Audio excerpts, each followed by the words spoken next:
Ladies and gentlemen, the President of the United States, Donald J. Trump.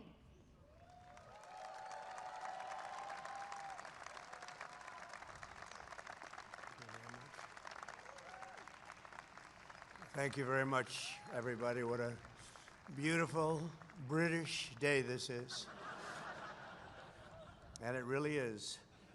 Your Majesties, members of the British delegation, friends, service members, and distinguished guests, welcome to the beautiful White House. Great honor to have you. Melania and I will never forget the spectacular honor Your Majesties showed us during our extraordinary visit to Windsor Castle last September. Now it is our tremendous privilege to host you, and you're going to have a wonderful short stay, but stay nevertheless. Then you're going over to Congress, and you're going to make a speech that's going to make everybody very envious of that beautiful accent of yours. Very elegant. He's a very elegant man. Here in the shadows of monuments to George Washington, Thomas Jefferson, honoring the British King might seem an ironic beginning to our celebration of 250 years of American independence. But in fact, no tribute could be more appropriate. Long before Americans had a nation or a constitution, we first had a culture, a character, and a creed. Before we ever proclaimed our independence, Americans carried within us the rarest of gifts, moral courage, and it came from a small but mighty kingdom from across the sea.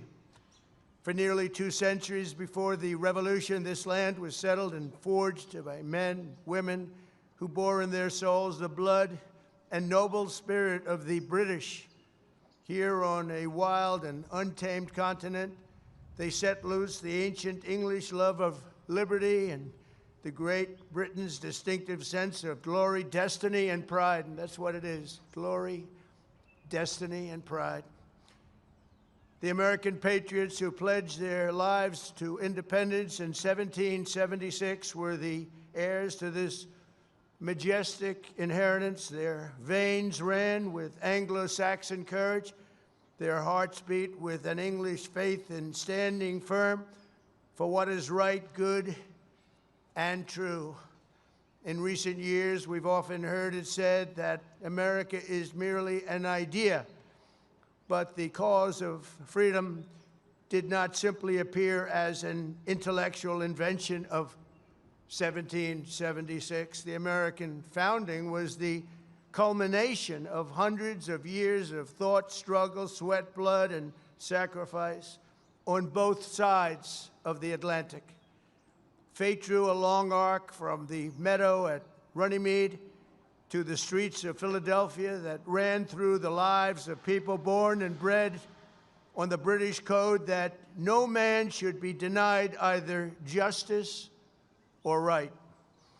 American patriots today can sing "My country, 'tis of thee, sweet land of liberty," only because our colonial ancestors first sang, "God save the King."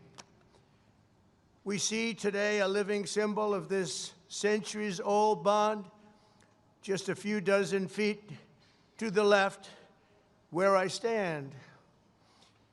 There, Her late Majesty, Queen Elizabeth, an incredible woman who I had the privilege of getting to know.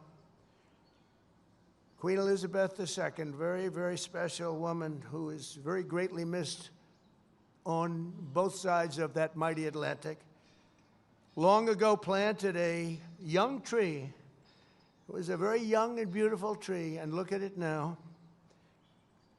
It's tripled in size and tripled in strength, very much as our nations have even more than tripled. Like our nation itself, it was laid with British hands but grew in American soil. Today it stands tall and proud, reaching ever higher. And this morning it reminds us that the mightiest of trees, like the greatest of nations, must be anchored by the strongest and deepest of roots. In the centuries since we won our independence, Americans have had no closer friends than the British. We share that same root. We speak the same language. We hold the same values. And together our warriors have defended the same extraordinary civilization under twin banners of red, white, and blue. My wonderful mother, Mary MacLeod, was born in Stornoway, Scotland, the Hebrides, and that's what they call very serious Scotland. There's no question about it. Some places they say, well, it wasn't really Scotland. The Hebrides, that's real serious Scotland. That's where they had their greatest of warriors, their greatest of warriors. She came to America at 19, met my incredible father. We loved him so much. We all loved him. We loved her. We loved him, Fred, and they were married for 63 years. And excuse me if you don't mind. That's a record we won't be able to match, darling. I'm sorry. Just not going to work out that way. We'll do well, but we're not going to do that well. 63 years. And my mother, I just see it so clearly. She loved, and I told the king this, she loved the royal family. And she loved the Queen. And anytime the Queen was involved in a ceremony or anything, my mother would be glued to the television. And she'd say, look, Donald, look how beautiful that is. She really did love the family. But I also remember her saying very clearly, Charles, look, young Charles, he's so cute. My mother. My mother had a crush on Charles. Can you believe it? Amazing how, I wonder what she's thinking right now. But beneath those beautiful flags, 8 decades ago, Prime Minister Winston Churchill and President Franklin Roosevelt famously met on a ship in the North Atlantic to outline a vision for the free world after World War II. That understanding of our nation's unique bond and role in history is the essence of our special relationship, and we hope it will always remain that way. The ship where the two great leaders met was called the Prince of Wales, the very title that His Majesty the King held longer than any other individual in British history, and he held it with great pride and respect.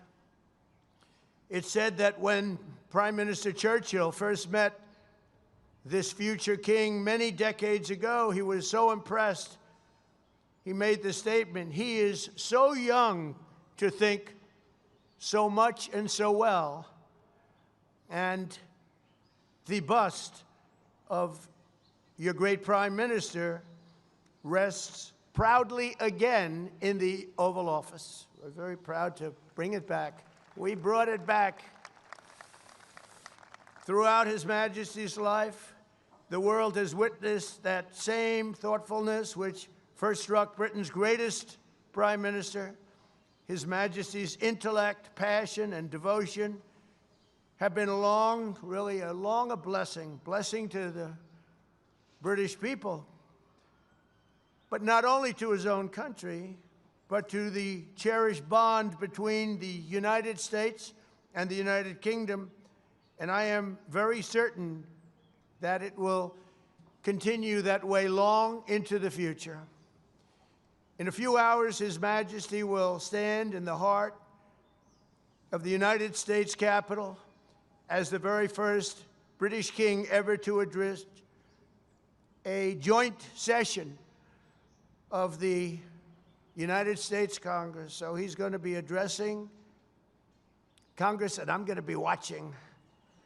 I was thinking of going, but they said, I don't know, that might be a step too far. I would love to go. It's not supposed to be protocol, but I would love to be with you. But there, the direct descendant of King George III will speak to the direct successor of the very body that gathered in Independence Hall on July 4th, 1776. If John Adams and George Washington or the King's fifth great-grandfather could see that sight, they might be absolutely shocked, but probably only for a moment. Surely they would be delighted that the wounds of war healed into the most cherished friendship. Think of that very, very long ago difficult war, and yet those wounds did indeed heal into the most cherished of friendships, most cherished. They would be moved beyond words to know that the soldiers who once called each other Redcoats and Yankees became the Tommies and the GIs who together saved the free world as brothers in arms and brothers in eternity, and nobody fought better together than us. If they could see us today, our ancestors would surely be filled with awe and pride that the Anglo-American Revolution in human freedom was never, ever extinguished, but carried forward across centuries, across oceans, and across history until it became a fire that lit the entire world. So today we look back on 250 years. Let us remember what has made our countries the two most exceptional nations the world has ever known. And together let us go forward with even stronger resolve to carry on our sacred devotion to liberty and to the traditions of excellence that have been our shared gift of all mankind.